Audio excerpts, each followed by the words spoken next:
Well, good Wednesday to you. Well, I've been busy this morning. I'm always busy on something. Went in the house, cleaned up behind the cats.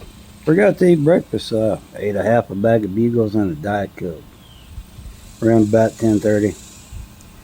Well, I remember here a while back I did a little video where I was greasing the old truck.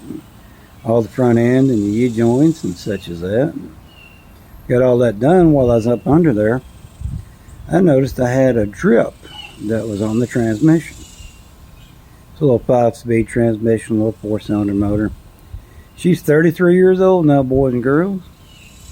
So what I did is I went to Autoport store in my new car and got me some engine degreaser and degreased all up under the engine and transmission and sprayed them all off and got them clean as I could just to see if I could find any leaks.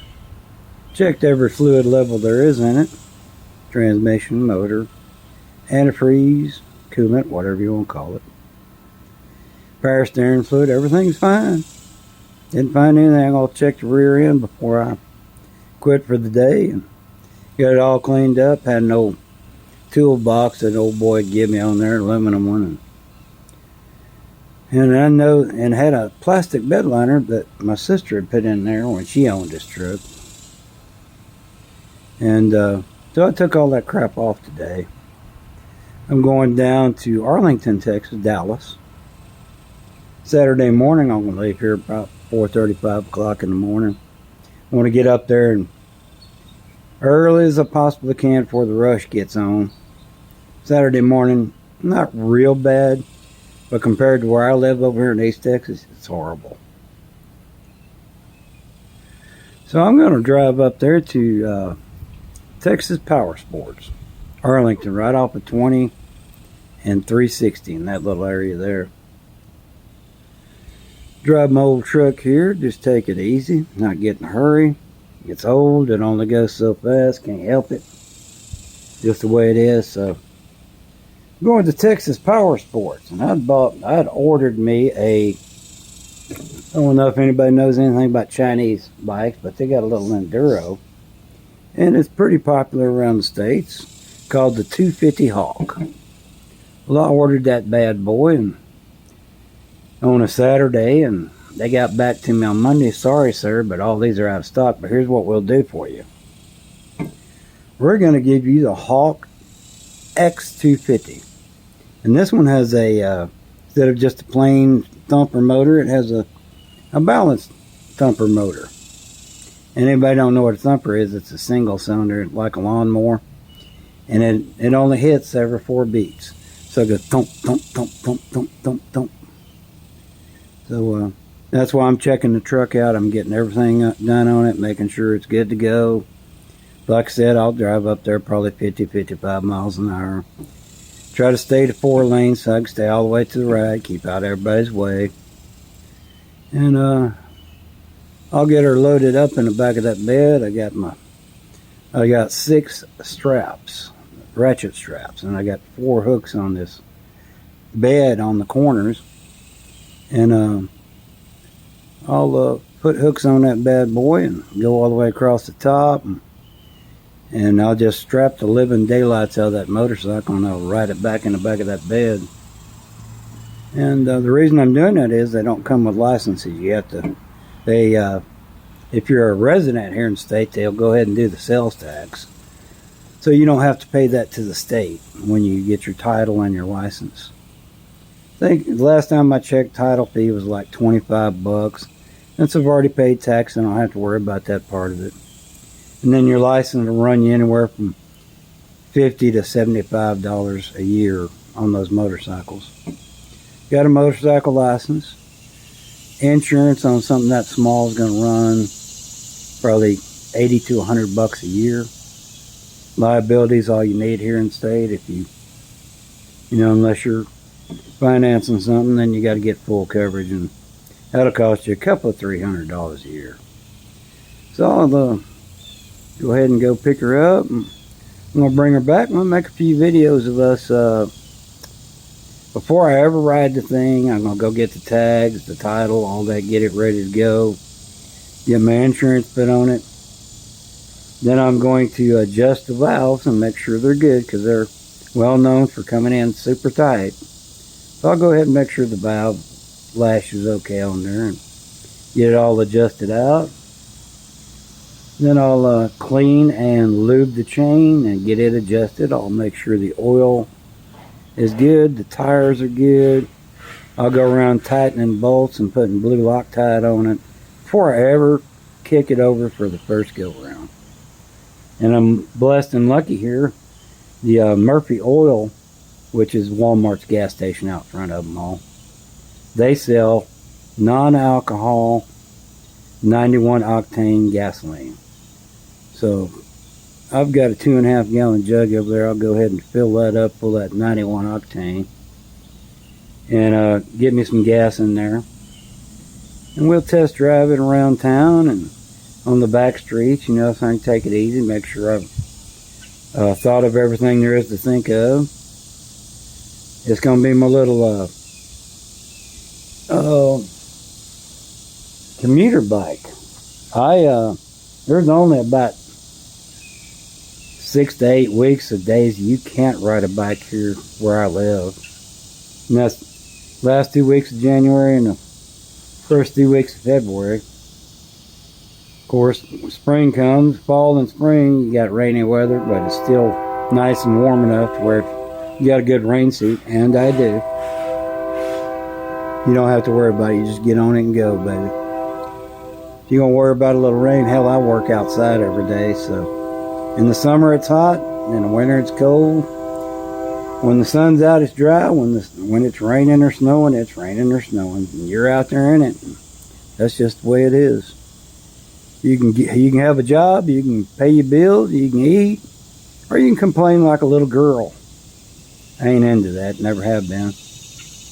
Yeah, I know, I'm socially unacceptable and politically incorrect. And, I don't give 2 of those things that most people do when they sit on the toilet. Yeah. Not worried about it. I've never asked for a free handout. I never will. Either I'm going to live or I'm going to die. And in between, I'm going to do stuff. I'm going to finish rebuilding this truck. I'm going to try to find me a little 289 or 283, which is a 4.7 V8 motor. Get some new springs all the way around it. New shocks in the back. I'm going to go ahead and have a nice exhaust put on this thing when I do get the V8 put in it.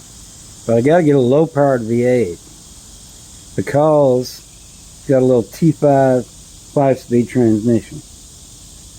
And they're not really made for hot rodding and all that good stuff. They're commuter motors.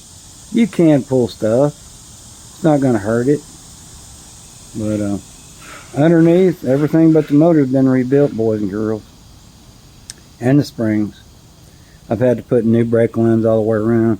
A complete cooling system from the radiator all the way to the heater core. Everything. Including belts, hoses, thermostats, computer switches, everything that has to do with cooling. Then I rebuilt the 5-speed transmission. Then I rebuilt the drive shaft. Then I checked my rear end out and found out that it had never had the oil changed, and they had completely wallowed out the plug that goes back there to work. I couldn't even drill it and easy out that sucker. That's how bad it was. So I said, well, you know, Dodge just has a rubber plug on the rear end. So I got an old 2005 Dodge, and I got some taper drill bits. I don't know if you know what they are, but they look like a cone. And I measured the Dodge, and I marked it with a magic marker, permanent marker, on the drill bit, and took the rear end cover off of this thing, and oh my God, it looked like dirty molasses coming out of that thing. It was so nasty. Cleaned it all up, inspected the internals, cleaned the cover off, put some high heat paint on it, the whole frame. I've had this bed off. These idiots, whoever did it, I don't know who did it, but at some point in the past, the fuel pump went out. So instead of them loosening the 6 bolts that hold the bed on this thing, and tilting it up out of the way so they could work on top of the dang fuel pump. The idiots cut a hole in the bed, put a barn hinge on it, and welded a little tab on there so it wouldn't get on top of the fuel tank. So I took the bed off, redid the whole back, redid all the wiring from the cab back. The idiot had cut the wires on the fuel pump instead of unplugging it. Oh my God. Shade trees. Man, if you ain't gonna do it right, don't do it. So it's got a brand new fuel pump. The float don't work worth a damn. But I don't care. I never go. This will be the longest trip I've ever took in this truck on Saturday. Anyway, I'm going to air the tires up and finish washing her up. Got the whole insides cleaned out. Got my tools in there. Got my work equipment in there. Hard hat and gloves and safety vest. And that's why I love this extended cab, man. You can put what you want in there. Got jack. I need to go to Walmart later. I could take my wheel over there and see if they've got my size of tire. And if they do, for some reason, I took the spare out of this thing and I leaned it against my back wall of my house. I'm sitting one morning drinking coffee and boom! It took me 2 weeks to figure out that tire sat there leaning against the wall. Brand new tire. Never been on the ground. My sister been on there, so this is 7, 8 years old. Factory defect, I guess. It just blew a big old hole in the dang tire, just sitting there on the ground. Dangest thing I ever saw. But anyway, all you folks up in Dallas and on the way there, have patience. We're both old, me and my truck, and we go slow. I'm gonna show you this tire. It's crazy. See where it's at? Nothing. I don't know what the deal was. Now I'll show you what happened to it. Just sitting there, I don't know. No nail in it, no nothing. Look at that. Isn't that crazy? It just blew out, just sitting here against the wall of the house. Dangest thing I ever seen in my life. And it ain't like it was aired up too much. Old Betsy. Everybody got an old Betsy in the family, don't they? She's a good old truck. Like I said, you getting down the highway, man, if you can do 60, you're doing great. It's not that it's low geared or anything.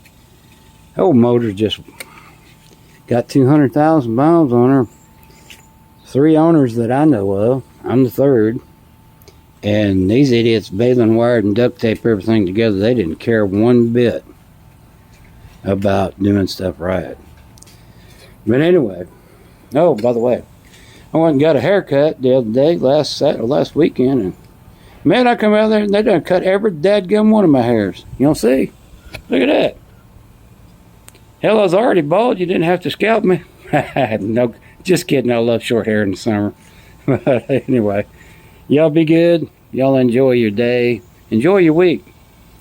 I'm going to get this truck all fixed up and ready to go for Saturday. And my 14-year-old's in taking a nap like all teenagers. She stays awake half the damn night talking on her phone to her friends all around the world. Thank God they're around there instead of here. Whew. That'd be a house full of loud right there if you had a bunch of teenagers here, man. Anyway, y'all have a good one. We'll talk to you later. Bye. Da, da, da, da.